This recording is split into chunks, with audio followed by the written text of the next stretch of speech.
anos. Não penseis que vim trazer paz à terra. Não vim trazer paz, mas espada.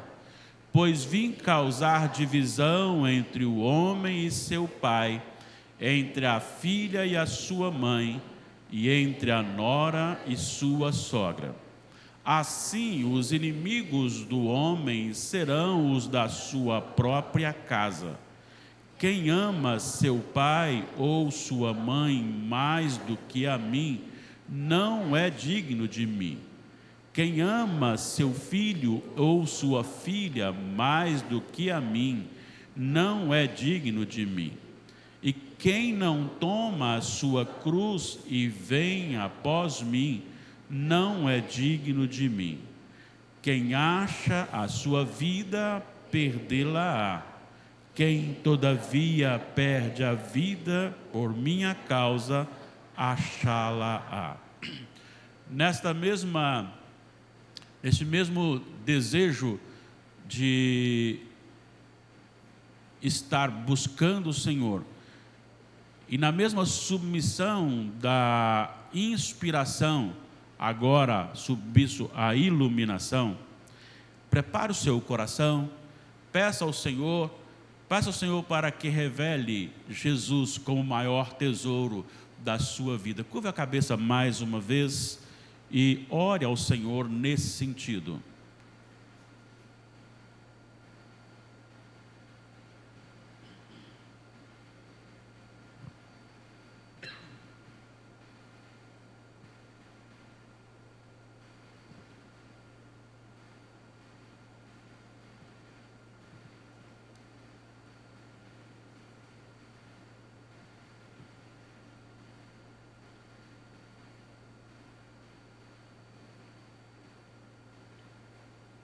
Senhor amado, venha ao nosso socorro, mais uma vez lhe pedimos, e atenda a nossa oração, em nome de Jesus, amém.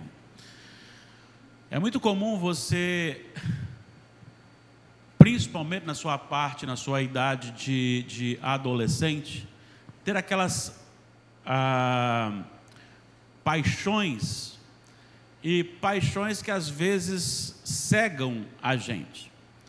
Quando você começa um namoro e você olha para uma pessoa e aquilo lhe chama a atenção e de repente você percebe que há também da outra parte um interesse, e quando você se aproxima e começa a conversar, o simples fato de conversar com aquela pessoa já lhe deixa mais ofegante, mais às vezes trêmulo, e você é capaz de fazer coisas extraordinárias quando você está apaixonado.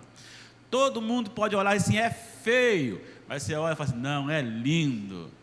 Mas olha só, não, ele está com o olho meio torto. Isso não é olho torto, isso é uma qualidade que diferencia dos demais. Ele é único, e você começa a transformar aquilo que aparentemente é ruim em coisas boas, porque o seu coração está ali. Você é capaz de caminhar longas distâncias, você é capaz de andar de ônibus, é capaz de vir de São Paulo para cá, só para ver a noiva, é capaz de fazer qualquer coisa, porque o seu coração está ali, o seu coração está ali. O Senhor Jesus também nos ensina que onde está o nosso tesouro, está o nosso coração. E eu quero usar esse texto sobre as dificuldades, porque Jesus está falando a respeito do discipulado, Ele está falando a respeito da vida com Deus. Ele está falando a respeito do ministério de um cristão. E estar com Jesus é tão somente pela graça, é salvação pela graça, recebemos de graça, mas o discipulado em si tem um preço, e tem um preço não é por causa do discipulado, não é por causa do mestre, não é por causa das exigências do mestre, mas por causa da nossa pecaminosidade e por estarmos neste mundo de trevas, onde Deus deixou Satanás ser o príncipe, ser o governador por um período curto. E entre as coisas que Jesus vai descrevendo da vida do crente, depois dele falar muito a respeito dos perigos, dos versículos 24 em diante, você encontra repetidamente, no versículo 26, por exemplo, não os temais. Embora ele esteja falando assim, você vai ser levado para o meio deles como um cordeiro, uma ovelha é levada para o meio dos lobos, mas não os temais. Versículo 26. Versículo 28 de novo, não temais os que matam o corpo e não podem matar a alma. Depois do versículo 31, não temais, pois. Ele está dizendo aqui a respeito da dificuldade, do perigo que os crentes vivem dia após dia. E agora me veio até a mente uma frase, uma palavra do nosso irmão John Piper, numa das suas pregações. Ele disse que não é surpresa nenhuma os ataques do mundo contra os cristãos.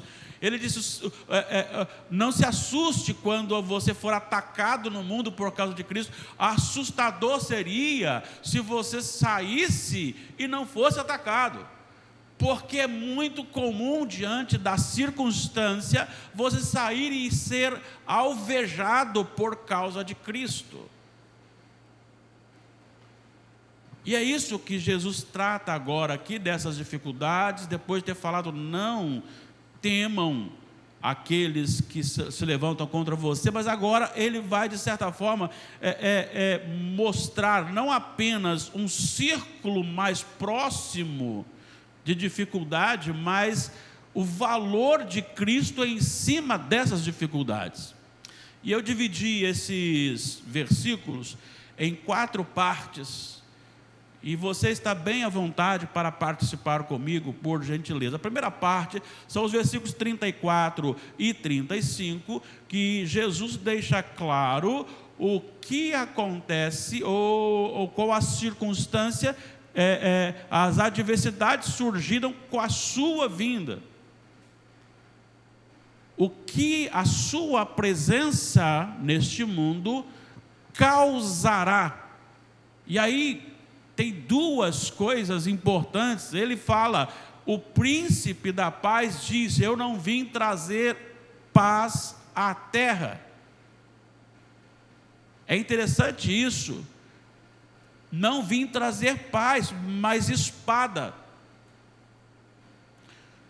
Pois vim causar divisão entre os homens, entre o homem e seu pai, a filha e sua mãe, a nora e sua sogra.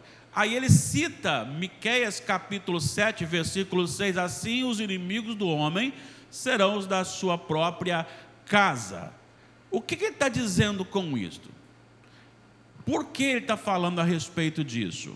Vamos ver então qual a razão.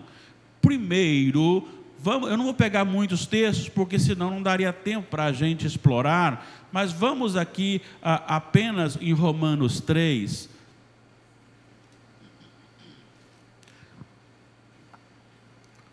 Os versículos 10 em diante, ele diz, como está escrito, não há justo nenhum sequer, não há quem entenda, não há quem busque a Deus. Todos se extraviaram, a uma se fizeram inúteis, não há quem faça o bem, não há nenhum sequer. A garganta deles é sepulcro aberto, com a língua urdem engano, veneno de víbora está nos seus lábios, a boca eles a têm cheia de maldição e de amargura. São os seus pés velozes para derramar sangue, nos seus caminhos há destruição e miséria. Desconhece o caminho da paz, não há temor de Deus diante dos seus olhos. E no 23, pois todos pecaram e destituídos estão da glória de Deus. Esse é o estado do mundo. Aos Efésios capítulo 2,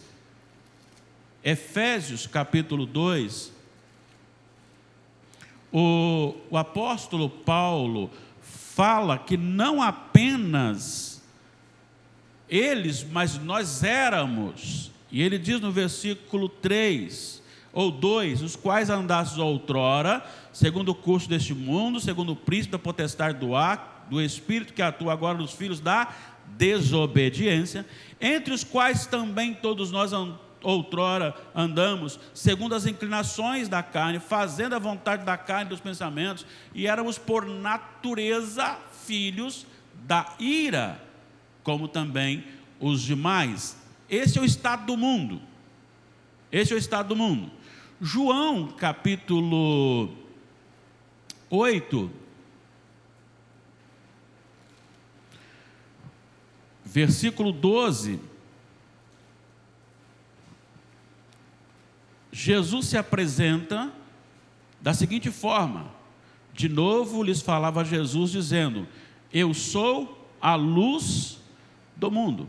Quem me segue não andará em trevas, pelo contrário, terá a luz da vida. Por esta razão, João 3, 16 em diante, porque Deus, vamos lá, amou ao mundo de tal maneira que deu o seu Filho unigênito, para que todo que nele crê não pereça, mas tenha vida eterna. Olha o que ele diz: porquanto Deus enviou seu Filho ao mundo, não para que julgasse o mundo, mas para que o mundo fosse salvo por ele. Quem nele crê não é julgado, e quem não crê já está julgado, porquanto não crê no nome do unigênito Filho de Deus. O julgamento é este, que a luz veio ao mundo, e os homens amaram mais as trevas do que a luz, porque as suas obras eram más. Pois todo aquele que pratica o mal aborrece a luz, e não se chega para a luz, a fim de não serem arguidas as suas obras. Esta é a razão do grande problema da inimizade entre pessoas que, na mesma casa, uns se convertem ao Senhor Jesus, e os outros se tornam inimigos dele, justamente por causa do Senhor Jesus. Olha só o que o apóstolo Paulo fala aos Coríntios, segunda epístola de Paulo aos Coríntios, no capítulo 6, versículo 14 em diante. Leiam comigo, por gentileza. Leamos. Não vos ponhais em julgo desigual com os incrédulos, porquanto que sociedade pode haver entre a justiça e a iniquidade? Ou que comunhão das trevas, da luz com as trevas? Que harmonia entre Cristo e o maligno? Ou que união do crente com o incrédulo? Que ligação há entre o santuário de Deus e os ídolos?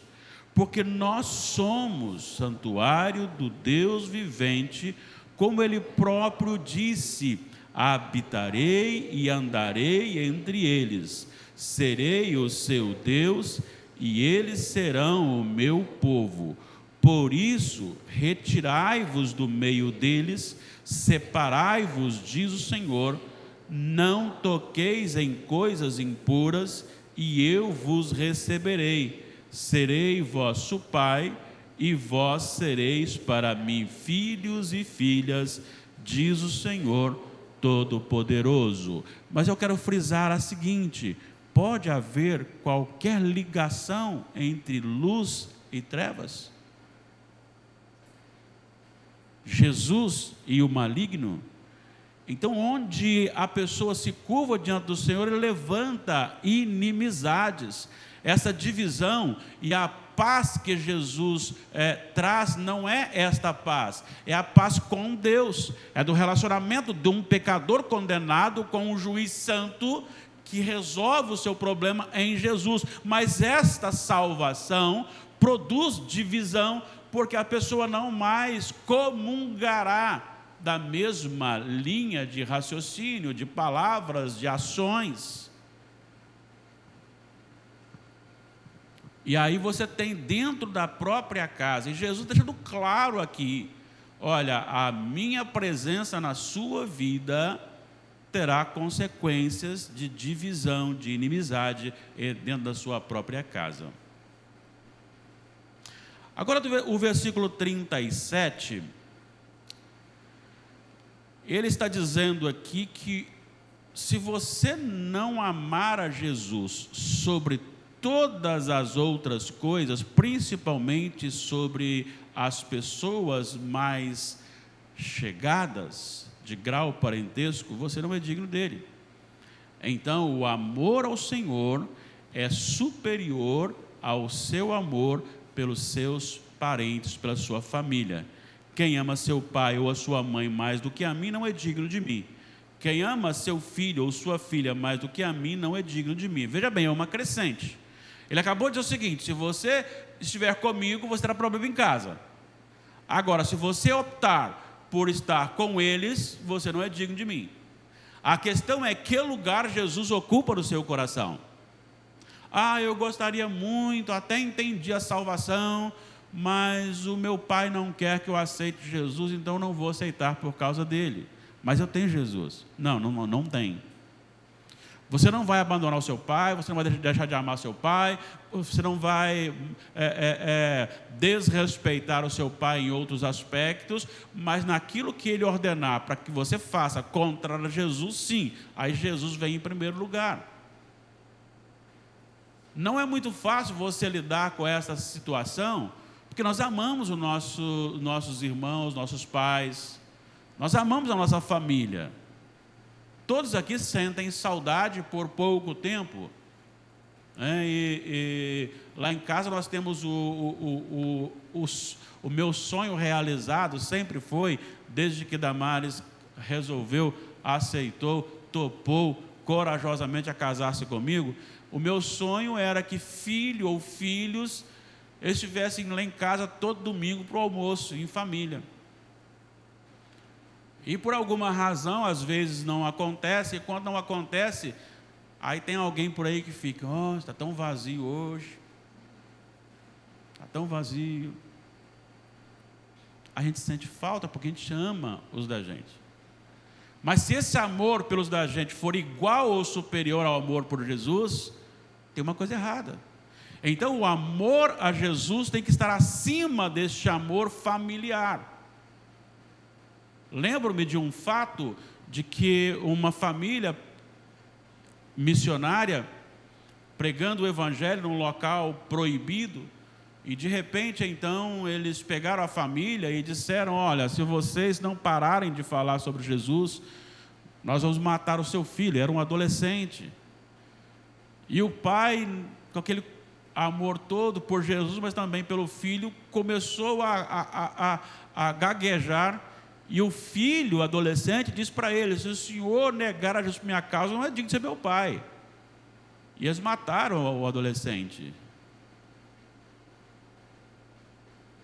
Quem é Jesus para você? Ele está em igual amor da família ou é até inferior? Jesus está sendo claro que se você ama seu pai, sua mãe, seus irmãos, seus familiares igual ou mais do que ele, você não tem a salvação. Não é digno de mim. Então o amor a Jesus tem que estar acima dos seus sentimentos relacionados à sua família. E isto aqui não é simplesmente por uma obediência, embora muitas vezes você faz pela obediência, mas é quando você tem este amor por Jesus. E o amor aqui estabelecido é o amor como se fosse fraternal, ou seja, naquele bem-querer que é embasado também no sentimento, em que eu tenho pelo meu irmão, mas o amor pelo meu irmão, pela minha família, é inferior ao meu sentimento, é uma afeição que eu tenho por Jesus, capaz de colocá-lo acima dos meus familiares. E aí você tem o versículo 38, que afunila o amor a Jesus, tem que estar acima do meu amor para comigo mesmo. Jesus vem e causa divisão porque Ele é a luz do mundo. Eu preciso amar a Jesus acima do amor parental, eu preciso amar a Jesus acima do meu amor a mim mesmo. E vou dizer uma coisa, certo dia aí, há pouco tempo, eu brinquei, né? Alguém falou, quantos anos você está lá na igreja Presbiteriana Nova Brasília? Eu falei, 16 anos, e tal, uma igreja boa, maravilhosa, e tal. Aí eu falei, vocês não sabem o quanto eu amo o pastor daquela igreja. Eu amo exageradamente o pastor daquela igreja. Amo tanto que o Senhor falou assim, ama o próximo como você ama você mesmo. Nós nos amamos muito, não é verdade? Às vezes, ninguém está vendo, mas nós estamos nos achando de bonitão. Chega lá na frente do espelho, cabelo lisinho caindo na testa, né? Joga para trás, fala, será que eu não estou muito feio? Não estou de jogar fora, não. Todo mundo, ninguém mais vê isso, mas a gente vê. E eu estou sempre certo. Quer ver uma coisa? Quando vocês falam comigo de forma mais forte, vocês são grosseiros, precisam aprender a ser mais educados. Agora, quando eu falo com vocês, não é grosseria, eu sou sincero. Percebeu como é que nós nos amamos? Nós nos amamos exageradamente a ponto, como eu disse, Jesus fala assim, ama o próximo como você ama você mesmo. Mas Jesus diz o seguinte, não é amar o próximo como a você, mas amar a mim, Jesus, mais do que você se ama. E quem não toma a sua cruz e vem após mim, não é digno de mim. E isso implica em duas coisas importantes. Aqui não significa que você vai ser crucificado ou você tem que ser crucificado. Aqui está dizendo no sentido de fidelidade afetiva a Deus até a morte. E não é simplesmente até a morte, mas é até a morte caso alguém lhe coloque em frente à cadeira elétrica, ou a espada, ou o fuzil.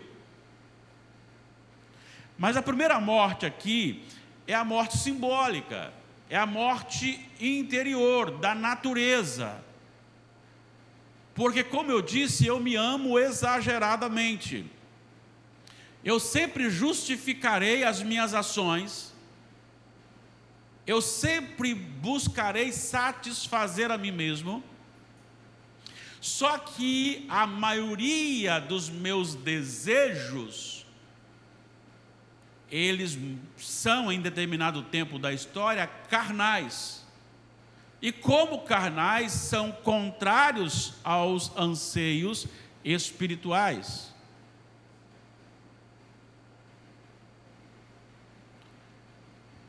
Eu faço aliança comigo mesmo, com o meu coração. Eu tento não levar em consideração e acabo às vezes falando baixinho dentro do carro, para o motorista já não ouvir, né? Mas quando o cara me fecha, quando a gente logo reclama. Mas o comportamento da gente diz respeito a fazer morrer a sua natureza. Já pensou como que isso é difícil? Ou você acha que isso é fácil? É você dizer não para você mesmo. E você insistir querendo, e você insistir dizendo não para você mesmo. E de novo você insiste querendo, e você diz não para você mesmo. Porque você agora tem consciência de que a vontade de Deus é boa, agradável e perfeita. Mas não é só você saber da vontade de Deus, mas, diz o apóstolo em Romanos 12, 2, para que experimenteis qual seja a boa, agradável e perfeita vontade de Deus. À medida que eu tomo a minha cruz, significa que eu vou dizer não quando eu desejar mentir. Eu vou dizer não quando eu desejar lucrar sobre a necessidade do outro. Eu vou dizer não quando desejar sonegar imposto. Eu vou dizer não quando a minha vontade choca com a vontade do Senhor.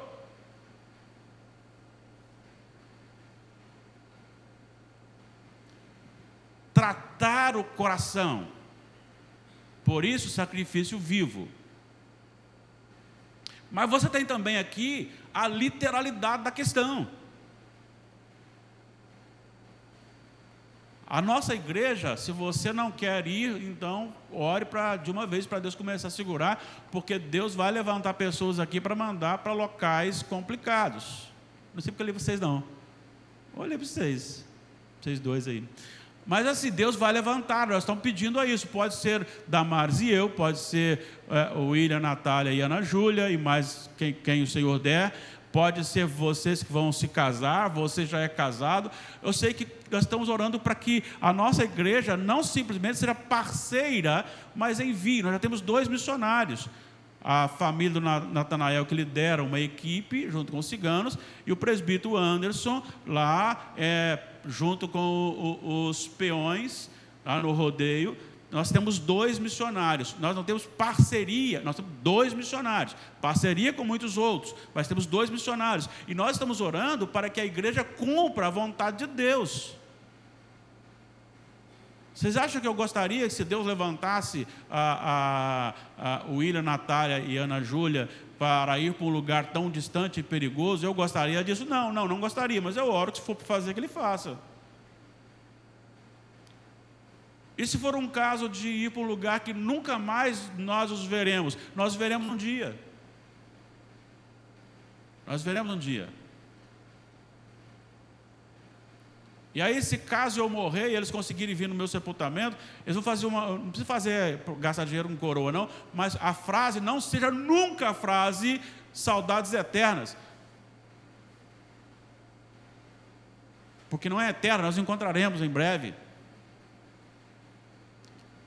Não importa, né, Ana Júlia? Não importa, né, Vira? Deus pode, quer levantar, mas isso requer de nós abrir mão. Já imaginou o bigodinho saindo? Ó, Camila chegou a tremer na base agora. Hein, Fagner? É claro que a gente fica mas tomar a cruz e ir para um lugar onde você sabe que haverá um momento de crise.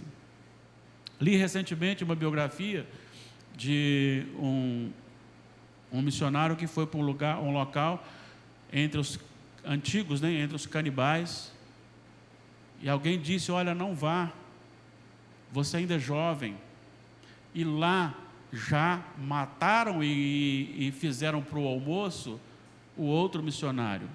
Eles vão matar você também. E ele disse: se for o meu ministério lá, eles não vão me matar. Se me matar é porque não é. Simplesmente assim. Tomar a cruz. Tomar a cruz e olhar para um sistema corrompido e dizer: não, nós não vamos fazer bloco de carnaval em nome de evangelização. Não pode haver união entre a luz e as trevas. Nós não vamos jogar pérolas aos porcos. Nós não vamos fazer show abrindo carnaval, porque nós não vamos jogar pérolas aos porcos. Nós não vamos nos relacionar da mesma forma que o sistema se relaciona. Nós diremos não, e aí, se forem seguir a minha linha, radicalmente contra o aborto. O único que tem direito de escolher quem vive é o Senhor.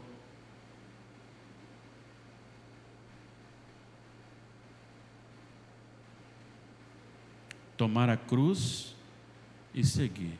Quem não toma e não vai, este não é digno de mim. E finalmente, amar a Jesus sobre todas as coisas me faz ganhar a vida eterna. Quem acha a sua vida, perdê-la-á. Quem todavia perde a vida por minha causa, achá-la. Quem se anula para que Cristo apareça, a sua vida brilhará na eternidade. Quem quer aparecer e Jesus se ocultar, este estará condenado. Sobre isso aqui eu quero, para a gente fechar, dar uma visitada aqui em Colossenses 3. Colossenses capítulo 3. Ele fala que uma vez que você agora é filho de Deus, que você foi criado de novo, foi ressuscitado, está vivo agora, você deve buscar as coisas do alto, onde Cristo vive, e pensar nas coisas do alto. Não só há um anseio do coração, mas que domina o seu pensamento. E quando você encontra o versículo 3, você vê, porque morrestes, e a vossa vida está oculta juntamente com Cristo em Deus. Aqui tem duas coisas importantes que eu interpreto aqui. A primeira coisa é que a minha vida está oculta em Cristo, no sentido de que o sacrifício de Cristo foi perfeito, está completo. Não há nada mais que fazer a não ser eu viver em Cristo, somente isso. Mas a outra coisa aqui também é que eu vejo que eu não preciso aparecer.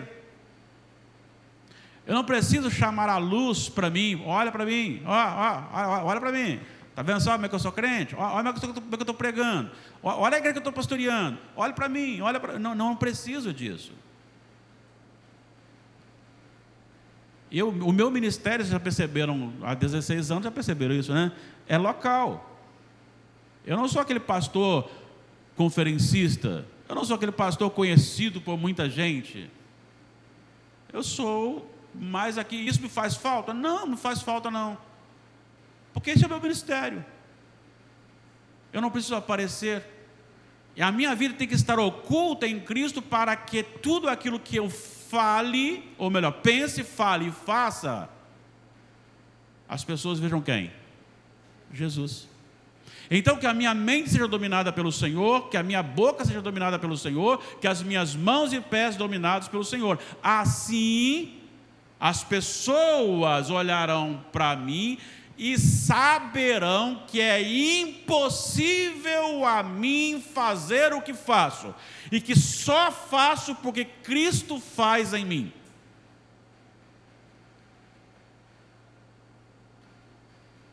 A minha vida está oculta no Senhor. Mas olha o que ele diz: quando Cristo, que é a nossa vida, se manifestar, então vós também sereis manifestados com Ele em glória. É a consumação, é a nossa vitória, é justamente perder a vida aqui para achar a vida. Qual é o lugar que Jesus ocupa no seu coração? O que você prefere? Conhecer Jesus de forma ampla ou ter experiências sobrenaturais de coisas que aparentam ser espirituais? Conheça Jesus. Esqueça, deixe. Se Deus quiser fazer coisa com você, vai fazer, mas não seja isso. Seja você quer conhecer Jesus. Eu quero me deleitar em Jesus. Eu quero seguir a Jesus. Eu quero me parecer com Jesus. Senhor, eu estou com o coração duro. Eu quero o meu coração amolecido. Eu quero o meu caráter parecido com o de Jesus. Eu quero Jesus na minha vida. E não é para o culto aqui não. A igreja não pode ser reconhecida por um culto avivado, onde todo mundo dá glória a Deus. A igreja tem que ser reconhecida lá fora, durante todo o dia.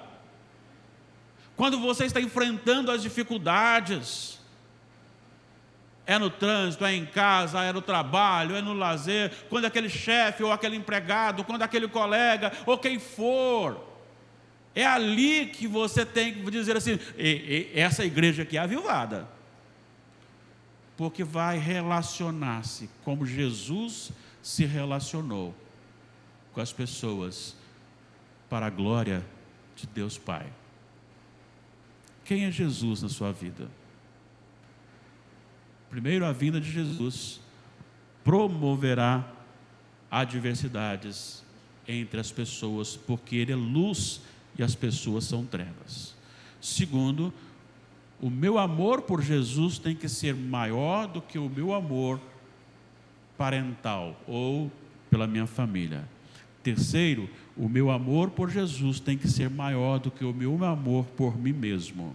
E quarto, quem vive neste propósito será coroado com a vida eterna, porque oculta-se em Cristo para ser manifestado em Cristo. Que lugar Jesus ocupa no seu coração? Curva sua cabeça e